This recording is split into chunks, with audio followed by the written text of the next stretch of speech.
Assalomu alaykum do'stlar. YouTube kanalimga xush kelibsizlar. Bugun yana sizlar bilan Portseigerdagi laboratoriyani davomini ishlab chiqamiz. Xo'p, bugun sizlar bilan ko'radigan laboratoriyamiz qaysilar? Bugun sizlar bilan brute forcing ST login cookie va offline password crackinglarni ko'rib chiqamiz. Bular mana bu yerda tayyorlanib ochilgan. Bu brute forcing stay login cookie nima qiladi? Bu yerda laboratoriyani ochaman. Ungacha masalan siz tizimga login qildingiz, ya'ni login parol orqali ro'yxatdan o'tganingizdan keyin haligi parolni eslab qol degan pastda tugma bo'ladi. Ya'ni o'shani tugmani yoqasiz, yoqqaningizda sizni login parolingizni, ya'ni brauzer cookie sifatida o'zida eslab qoladi. Va ikkinchi marta kirganingizda o'sha cookie orqali tizimga bemalol, ya'ni login parolni esdan chiqargan holatingizda ham kirib ketsangiz bo'ladi.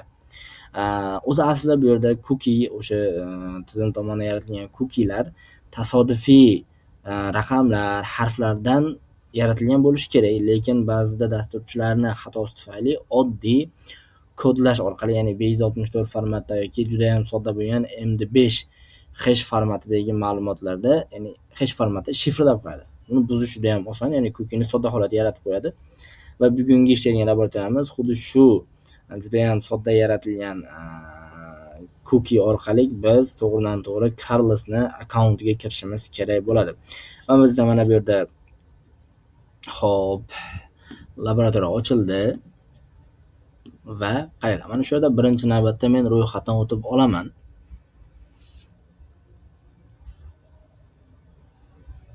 Xo'p.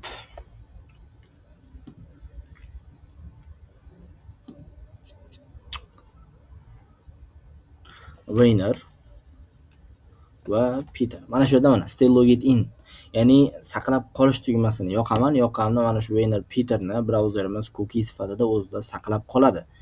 Login qilaman va biz tizimga hozir kiramiz va kirganimizda mana shu login parollarimiz tizimda o'zida saqlanib qoladi. Ya'ni brauzer cookie sifatida uni saqlab qoladi o'zida. Mana, ya'ni tizimga kirib bo'ldik. Bu cookie'lar qayerda turadi? Inspect qilaman-da. Inspect qilib shu yerdan hop application bo'limiga o'tadigan bo'lsak, mana cookie bo'limi bor. Local storage'lar, session storage va cookie bor. Cookie'ga kirsak, mana stay logged indagi cookie. Mana bu yerda shunchaki kodlab qo'yilgan xolos. Bu qanaqadir ketma-ket raqamlar, harflar aralashmas deb o'ylaymiz, lekin hozir buni qanaqa yaratilganligini sizlarga batafsil tushuntirib chiqaman. Va buni biz to'g'ridan-to'g'ri qayerda? Brute suite orqali ham ko'rishimiz mumkin. Xo'p. Burada bizda ortiqcha ma'lumotlar paydo bo'lib ketibdi. Login. Mana. Bu yerda mana Weiner va Peter stay logged in on turibdi. Mana session berilgan va bu yerda e'tibor beradigan bo'lsak, stay logged in da bizga cookie yaratildi. Cookie da qanaqadir algoritmda shifrlanganga o'xshaydi. Buni copy qilamizda. Mana shu yerda brauzerga o'taman. Xo'p, burpni o'chirib tursak bo'ladi. Shu yerga o'tib hash type identifier deb qidiraman. Hash type identifier deb yozadigan bo'lsak, bizga hash formatini aniqlab beradigan mana hashes.com degan sayt bor. Mana shu yerga kiramizda hozirgi mana bu bizni cookie'miz qaysi formatda hashlanganini topib olamiz. Xo'p, menda internetda muammo chiqyapti, shuning uchun saytga kirishda ozgina qiynalyapti. Xo'p, buni kiritaman va submit qilamiz. Xo'p, bu yerdan kirib ko'rsakchi. Hash type identifier. Yo'q, bir xil natija chiqyapti bizda. Mana bu yerda aytayaptiki, possible algorithms base64 encoded string deyapti. Ya'ni base64 da shunchaki bu shifrlangan emas, kodlangan. Buni juda ham sodda usulda biz avvalgi holatga qaytarishimiz mumkin. Qanday qaytaraman? Base64 decode, encode bilan kodlansa, decode bilan avvalgi holatga qaytaramiz. Xo'p, mana bu yerdan to'g'ridan-to'g'ri cookie'ni copy qilaman-da. Base64 ni decode qilishga harakat qilamiz. Base64 dagi kodimizni bu yerga tashlayman va decode tugmasini bossak, Mana qaranglar. Bu yerda juda ham sodda holatda login, winner va mana bu yerda parol turibdi. Parol ham qaysi tur algoritmda shifrlangan. Xo'p, o'zi qaranglar, mana shu yerda cookie qanaqa yaratilyapti. Katta menda alohida yozilgan bo'lishi kerak edi hozir. Mana qaranglar, mana shu yerda shunchaki siz tizimdan, любой bitta saytdan, istalgan saytdan loginni, masalan, admin, paroli 1 2 3 4 5 deb ro'yxatdan o'tasiz. Siz ro'yxatdan o'tganingizda o'zi asli cookie backend tomonidan random holatda yaratilishi kerak, lekin ba'zi holatlarda dasturchilarni qanaqadir aybi tufayli shu juda ham oddiy kodlash orqali cookie yaratiladi. Masalan, cookie'ni juda ko'p holatda birinchi mana loginni oladi tizimdan admin, undan keyin parolni MD5 formatiga o'tkazib oladi. Ya'ni bu yerda parol MD5 formati, mana xuddi shunga o'xshagan va uni hammasini umumiy holatda Base64 da shifrlaydi va bizda mana tayyor holatda cookie. Bu umumiy Base64 ga o'tkazsam, xuddi shunga o'xshagan login va parol, shifrlangan parol. Bu katta ehtimol MD5. Buni xohlasangiz mana bu yerdan yana qaytadan tekshirib ko'rishingiz mumkin. Ya'ni search again qilasiz va shu yerda yana qaytadan qidiruvga tashlab tekshiradigan bo'lsangiz MD5 formatida deb bizga chiqarib beradi. Endi MD5 formatidagi kodlarni qanaqa qilib avvalgi holatiga qaytaramiz? Mana MD5 formatda buni kalida buzsak ham bo'ladi, lekin bu yerda MD5 formati juda ham eski shifrlash algoritmi bo'lgani uchun buni crackstation.com yoki crackstationning o'zini yozaylik-da, xato yozgan bo'lishim mumkin.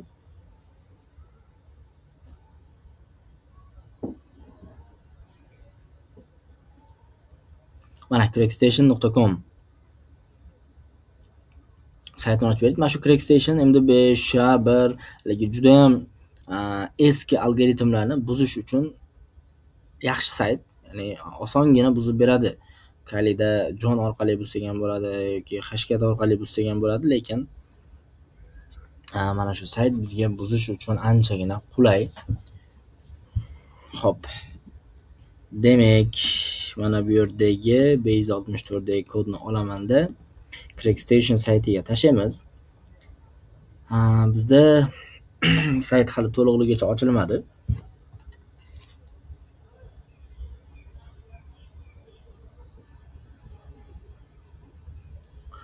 I'm not a robot.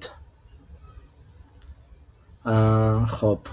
Xullas, buni hozir biz hashdan yechadigan bo'lsak, Peter chiqarib beradi. Traffic light. Hop. Menimcha bo'ldi shekilli. Verify qilamiz.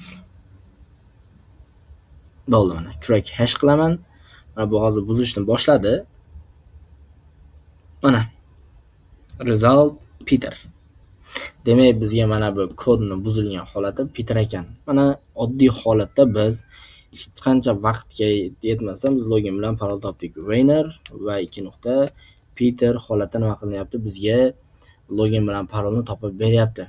Mana bu juda ham yaxshi emas. Bunaqa holatda, ya'ni Base64 va MD5 formatida ma'lumotlarni kodlab cookie sifatida saqlash bu juda xato usul hisoblanadi. Masalan, men qaysi tur foydalanuvchini cookiesni o'g'irlash orqali o'sha odam nomidan tizimiga kirishim, istagan amaliyotlarni bajarishim mumkin. Chunki bu holatda cookiening ichida tayyor login parol saqlanyapti. Bu degani login parol bilan tizimga kira olasan va istagan ishni bajara olasan degani. Shuning uchun juda ham ehtiyot bo'lishimiz kerak bunaqa tizimdan ro'yxatdan o'tish jarayonini qilayotganda. Xo'p, endi biz nima qilamiz? Hozir mana shu yerda cookie qanaqa yaratilishini bilib oldik. Xo'p, bu yerda biz bunday qilamiz endi. Hop.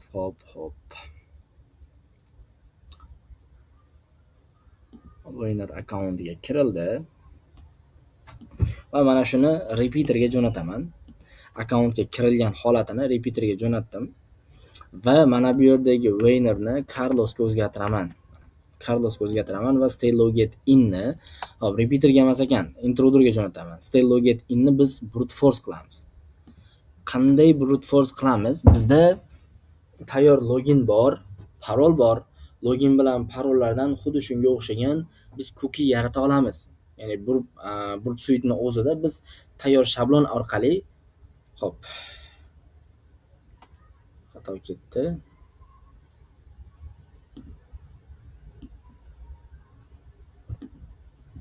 Ha, mana shu yerda bunaqa yaxshi bitta sizlarga lifehack o'rgatib ketadi. Mana clear qilib tozalayman. Bu yerda hozir X qilib chiqib ketamiz. Qaranglar. Repeaterga o'tib, mana shu still loginni siz add qilib qo'shmoqchisiz intruderda. Shuni belgilaysizda, intruderga jo'natasiz Ctrl I bilan. Mana o'zi tayyor holatda belgilab beradi. Mana add qilib qo'shib qo'ydi. Mana bu yerda payloadni kiritsangiz bo'ldi. Hali paytdan yana qaytadan belgilab add qilib yurmaysiz. Xo'p, demak mana shuni stay logit indagi cookie'ni biz o'zimiz qaytadan yaratishimiz kerak, generatsiya qilishimiz kerak. Qanaqa qilamiz? Mana shu yerda pastroqqa tushadigan bo'lsak, payload processing degan bo'lim bor. Payload processing o'tamiz, add qilaman va mana bu yerda select rule type deyapti. Birinchi navbatda biz parolni yaratib olishimiz kerak. Qanaqa formatda bo'lsin parol? Ha, parol hash bo'ladi. Hashni tipi MD5 bo'ladi. Ya'ni MD5 formatda biz parolni yaratib olamiz. Mana MD5 dedim.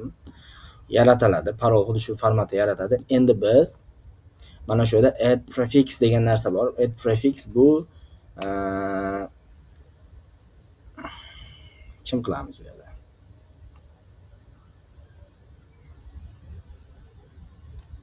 Winner 2 nuqta. Mana bu tepadagi MD5 formatidagi parolni winner 2 nuqtadan keyin joylashtirasan deb aytib ketyapman bu yerda. Winner 2 nuqta. Nimaga winner deyapman? Kela hozir buni birinchi o'zimizdagi, ya'ni winner Peter orqali sinab ko'raylik. Rostdan ham cookie'ni yaratadimi? Undan keyin Carlos uchun sinab ko'rsak bo'ladi. Mana add prefix qilib qo'shdim. Uchinchisida biz nima qilamiz? Encode, ya'ni kodlashni umumiy base 64 da kodlaymiz. Va mana parolni hash MD5 ga o'tkazadi. Undan keyin add prefix winnerni oldiga o'sha MD5 formatdagi parolni qo'yadi va base 64 hammasini umumiy bitta cookie sifatida tizimga, ya'ni brauzerga saqlaydi. Va biz mana bu yerda hop payloadga Peterni kiritaman. Chunki bizda bitta winnerga mana shu winner Carlos emas, winner bo'yicha turib tursin. Winnerni loginiga Peter parol orqali biz cookie'ni yarata olamizmi? Xuddi shu cookie'ni yaratib beradimi? Tekshirib ko'ramiz. Hozir shunchaki test sifatida start attack qilaman va mana bizga muvaffaqiyatli cookie'ni yaratib berdi. Bir xil D bilan boshlanyapti. Mana W bilan tugayapti. Bittadan o'tib tekshiradigan bo'lsak, mana D bilan boshlanyapti, W bilan tugayapti. Demak, cookie'ni bizga to'g'ri formatda yaratyapti. Zo'r. Endi mana shu yerda biz mana bu prefixni edit qilamizda, winner uchun emas, kim uchun yaratdimiz? Carlos uchun yaratdimiz. Okay. Carlos uchun mana bu yerdagi akkauntni ham kimga kiritamiz? Carlosga kiritamiz. Chunki bizda Carlos akkaunti mavjud emas. Carlos mavjud, login paroli mavjud emas bizda. Shuning uchun Carlosga kirasan va parolni generatsiya qilib yaratib, bizga to'g'risini topib berishing kerak deb so'rov jo'natamiz. Start attack qilaman. Ha, bu yerda xatolik ketdi. Biz clear qilib tozalaymizda parollarni ro'yxatini kiritishimiz kerak.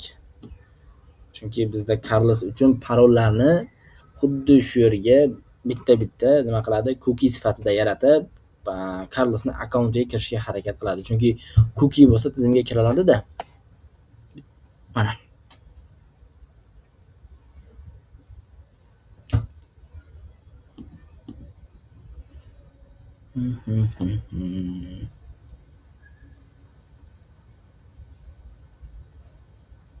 Hop. Nimaga bu yerda hammasida 302 qaytaryapti bizga?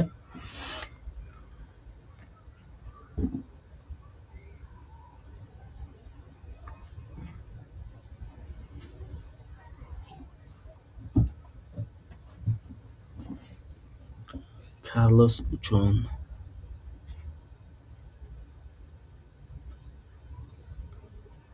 mana shu yerga update element. Qaranglar, mana bu nastroyka bo'limiga kirib turib, hujumni to'xtataman. Va nastroykadan grep matchni oxiriga update emailni yozib ketishim kerak. Bu nima qiladi? To'g'ridan to'g'ri Carlosning akkauntiga kirgandan keyin update email bo'limiga, ya'ni tizimini oynasini chiqarib beradi bizga. Grep match. Mana hozir start attack qilaman qaytadan.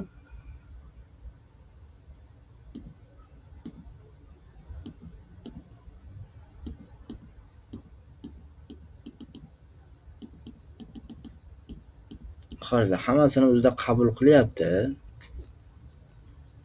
Mana shu yerda bittasida bizda hop status kodi 200, bittasida 302 chiqishi kerak-da. Chunki bittasida mana shu 302 ni o'rniga 200 update email sahifasiga bizga kiritib berish kerak. Yo'q. Qayerdadir xatoga yo'l qo'ydik. Bizda to'g'ri natijani chiqarib bermadi. Cookie chiqyapti.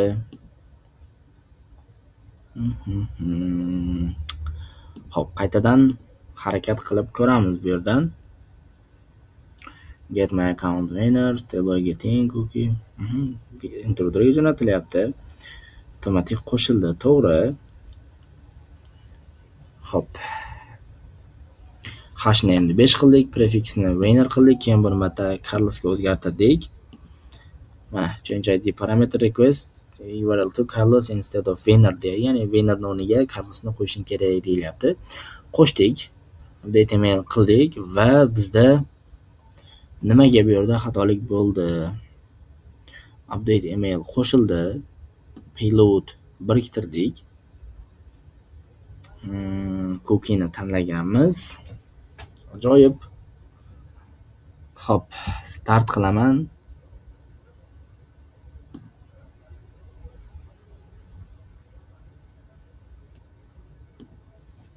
Hop, yana qaytadan buni bajarib ko'rar ekanmiz.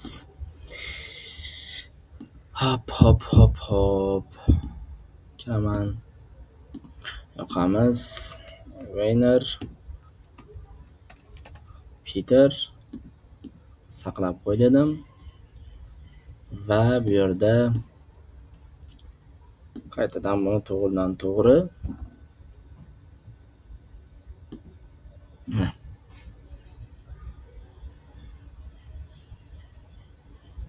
login sahifasi va bu yerda get winner accountga kirgan holati bizga aytilyotdi.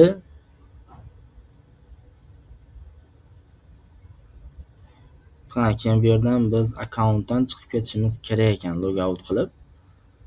Bo'ldi, chiqib ketdik va bu yerda keyin oxirgi mana shu winner get so'rovini tutib, uni still getting cookiesni intruderga jo'natishing kerak deyapti. Xo'p, buni intruderga jo'nataman. Intruderga keldi. Cookie'ni add qilib qo'shamiz.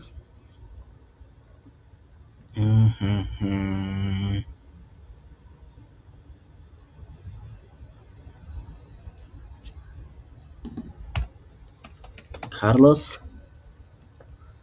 Bu yerda payload processing qo'shamiz. Birinchi hashni tanlab olaman. MD5 formatida. Xo'p, keyingisi prefix qo'shamiz. Add prefix Carlos 2 nuqta va encode base 64. Okay. Aytgandaqa bajardik va grep extractga kirib, bu yerdan update emailni qo'shib olamiz. Xo'p, va bu yerga payload ham kiritishimiz kerak edi. Keyin mana shu yerda bizda parollar ro'yxati berilgan. Qaytadan ochib olaman buni. Bizda xatolik bo'lmasa kerak parollar ro'yxatida, lekin qaytadan ochib shuni kiritib ko'ramiz.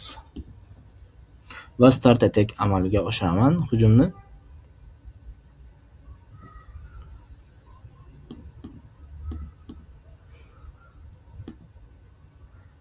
Mana. Ya'ni bizda Carlos uchun cookie topildi. Hammasida 302 qaytaryapti mana. Hammasini status kodi 302. Bittasida 200 javob qaytaryapti. 200 da mana tizimga kirdi va mana shu yerda qaranglar. Bizi mana Carlosning akkauntiga kirityapti va update email oynasini to'g'ridan to'g'ri ochib beryapti. Ya'ni naryoqda grep match qo'shganimiz xuddi shuni bizga chiqarib berish uchun qo'shilgan edi. Mana. Demak, biz tizimga muvaffaqiyatli kira oldik. Menimcha laboratoriya yechildi, katta ehtimol mana. Chunki Carlos akkauntiga kirib bo'ldik. Render qiladigan bo'lsam, hop bizda hozir Bursuit o'zini brauzer bo'lmaganligi uchun tizimga kira olmading deyapti, lekin biz tizimning ichiga kirib bo'lganmiz. Demak, mana shu yerda to'g'ridan-to'g'ri kukilarni noto'g'ri sozlanishi orqali ham tizimlarga kirsa bo'lar ekan va kuki noto'g'ri sozlanganligi, noto'g'ri yaratilgani uchun biz brute force qilib Carlosni login parol orqali kukini yaratib, akkauntiga kirishga muvaffaq bo'ldik.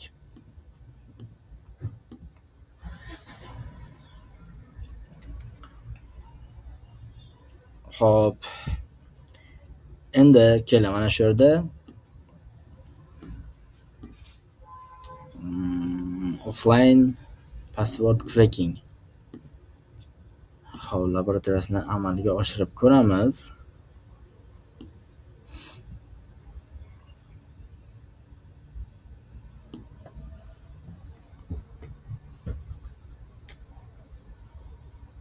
Ha, bu yerda qaranglar, offline password cracking bundan oldingi o'xshashib ketadi. Bunda ham stay login bo'limi bor. Stay login qilganimizda login parolimizni cookie sifatida saqlab oladi.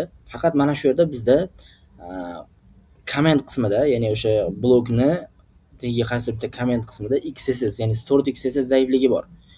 Buni XSS zaifligini sizlar bilan keyinroq yana ham batafsil gaplashaman. Xullas, kelib bu yerdan hop buni o'chiraman-da. XSS nima deylik? Ya'ni bizga batafsil sodda qilib tushuntirib beradi. XSS bu cross site scripting degani.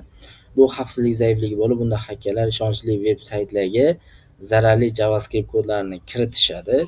Foydalanuvchi ushbu saytga kirganda zararli skript uni brauzerda ishga tushadi. Bu esa hakkerlarga akkauntni egallash yoki ma'lumotlarni o'g'irlash imkonini beradi. Ya'ni hozirgi naqamizga, ya'ni zaiflikka aloqadorligi bor. Bu yerda qaranglar, masalan bizda oddiy holatda brauzerning orqasida JavaScript kodlarini ishlatishga ruxsat bor. Ya'ni biz bemalol tizimga kirib turib, tizimning ichida JavaScript kodlarini ishlata olamiz. Lekin mana shu yerda ba'zi holatlarda o'sha laboratoriyalarda, ya'ni laboratoriya emas, umumiy saytlardagi kommentariyalarda, o'sha deylik yana qayerlarda, izoh emas, qidiruv oynalarida noto'g'ri sozlanish tufayli XSS zaifliklari yuzaga kelishi mumkin. Ya'ni XSS to'g'ridan-to'g'ri tizimning ichidagi ma'lumotlarni o'g'irlash hujumi hisoblanadi. Masalan, biz XSS orqali kukilarni o'g'irlay olamiz, phishing hujumlarini amalga oshirib turib, tizimning ichidan kerakli ma'lumotlarni olishga muvaffaq bo'lishimiz mumkin. Xo'p, keling buni qaytadan yana bir ishlab ko'ramiz. Xo'p, my accountga o'taman. Xo'p. Bu yerda Weiner va Peter qilib ro'yxatdan o'tamiz. Xato ketdik. Stay login in yoqib olishim kerak edi. Weiner.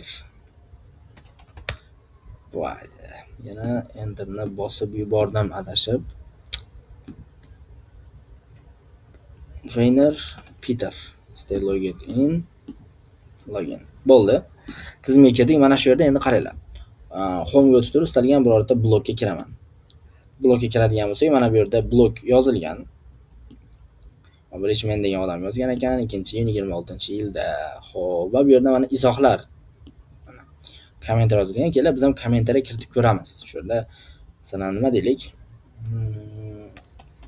Authentication zaifligi. Name. Shukrulloh deyman. Emailga admin, masalan kuchukcha gmail.com ketadi. Saytga shunchaki Google o'zini kiritib post qo'yaman. Mana. Ya'ni kommentar qo'yganingiz uchun rahmat deyapti. Va o'tib ko'radigan bo'lsak, mana bizda Shukrulloh username orqali mana 24-26-yilda izoh qoldirildi. Keling, mana shu yerda biz XSS zaifligi bor yoki yo'qligini sinab ko'rsak bo'ladi. Qanaqa qilib?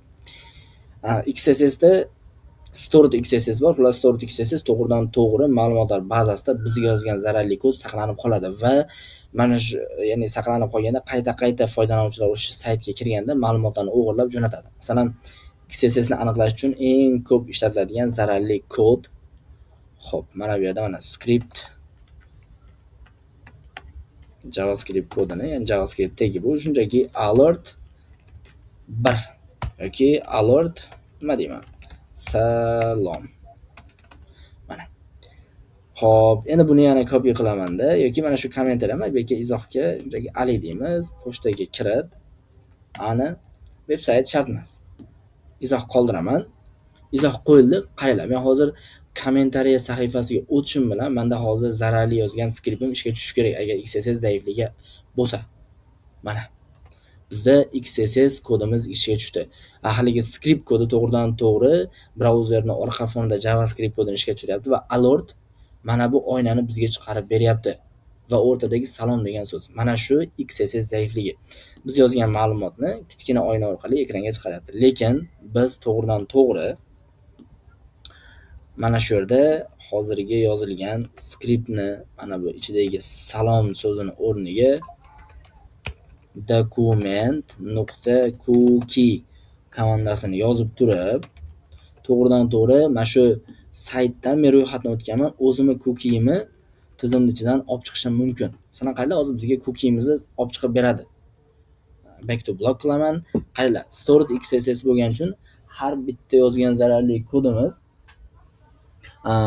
bazada saqlanyapti. Mana birinchi yozgan zararli kodim salom ishga tushdi. OKni bosaman. Mana endi ikkinchisi ishga tushyapti. Biz 2 marta kommentariya qoldirdik. Ikkalasida ham zararli kodni yozganimiz uchun mana ikkinchisida bizni cookie'imizni o'g'irlab olib chiqib berdi. Xo'p.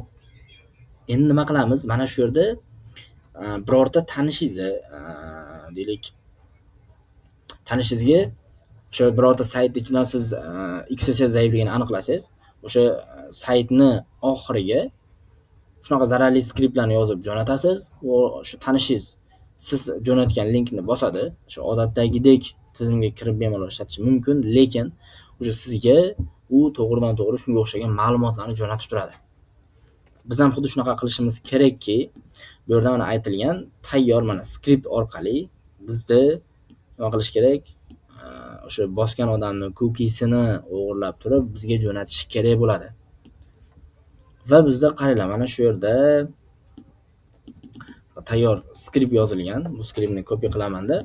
Qaranglar, endi biz hozir bu yerda Portswigger muhitida ishlayotganimiz uchun biz hozir zararli kodni kimgadir tashab, kimgadir bostirib, buni cookiesini o'g'irlashga ruxsatimiz yo'q. Chunki bu uchinchi shaxs ma'lumotlari hisoblanadi. Shuni hisobiga go to exploit server degan alohida server yaratilgan Portswigger tomonidan. Bu juda zo'r o'ylangan. Nimaga?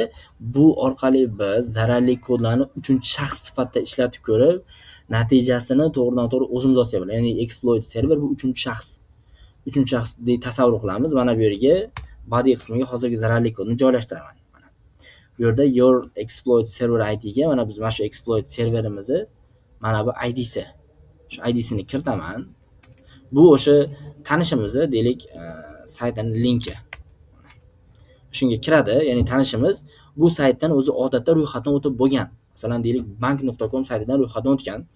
Ro'yxatdan o'tganda ma'lumotlari cookie sifatida bazada saqlanyapti. Bazada ham saqlanyapti va to'g'ridan-to'g'ri brauzerda ham saqlanib turibdi. Biz ham mana shu saytdan zaiflik topganmiz-ku, ya'ni XSS zaifligini. Nima qilyapmiz? O'sha tanishimizga shu zararli kodni bosasan deyapmiz, u bosyapti va u nima qilyapti? Tizimning ichiga kirib turib, u o'sha foydalanuvchi ro'yxatdan o'tganligi uchun document.cookie orqali cookielarni o'g'irlab bizga jo'natib bera oladi. Mana shu yerda hop view exploit qilaman. View exploit qilamiz va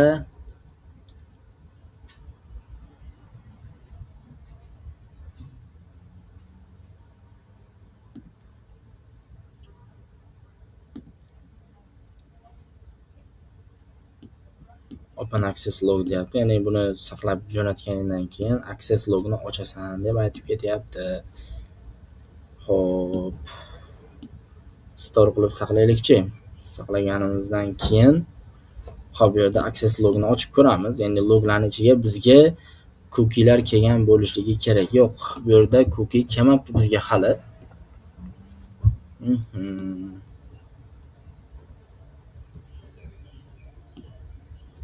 Ha, biz xato qildik. Buni qaranglar, biz qayerga jo'natishimiz kerak? Juda katta xato qildik. Izohga joylashimiz kerak buni. Mana. Xo'p, exploit serverga o'taman. Mana bu ID'sini copy qilaman-da. Mana buni o'rniga joylashtiraman buni. Juda katta xatoga yo'l qo'yibmiz. Mana va bu zararli skriptni shunchaki men kommentariy sifatida joylashtirib qo'yaman tizimning ichiga. Mana. Postda comment qildim. Orqaga qaytamiz. Bizda mana salom ishladi. Undan keyingi men yana zararli kodim ishladi. Uchinchisi ishlamadi. Chunki qaranglar. Chunki bu kommentariy joylandi, o'sha xatolik berdi bizda. Exploit serverga o'tib bir marta yangilaydigan bo'lsak, mana shu yerda mana bizda ma'lumotlar keldi. Qaranglar. Biz kommentariyga joyladik-ku. Masalan, YouTube'da birorta videoni tagida siz XSS zaifligini topdingiz. O'sha yerga xuddi shunga o'xshagan skriptni joylab turib, zararli kodni joylab chiqib ketasiz. Masalan, 1000 ta odam bir kunda kirsa, 1000 ta odamni cookie'si xuddi shunga o'xshab sizga kelib turaveradi. Bu kimniki ekan? Hop. Stay logged in bu naqaniki? Wayner'niki.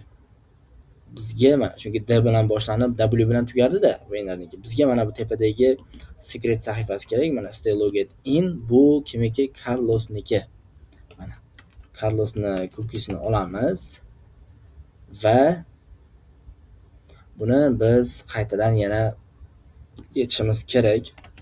B164 dekod qilaman buni. Mana Carlos parolni olib turib, nima qilamiz? crackstation.com saytiga kirib turib,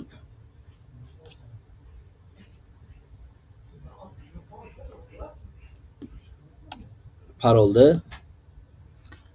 topishimiz kerak. Motorcycle crack hash qilaman. Mana once upon ma bilgan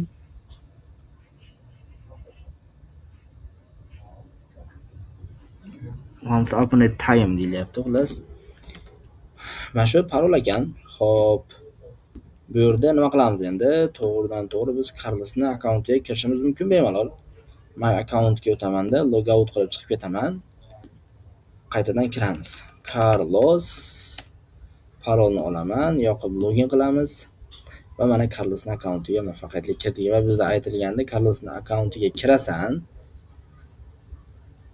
Mana laboratoriya ochilish uchun login qilasan victimning akkauntiga va akkauntni delete qilishing kerak deyilgan edi. Delete account qilamiz.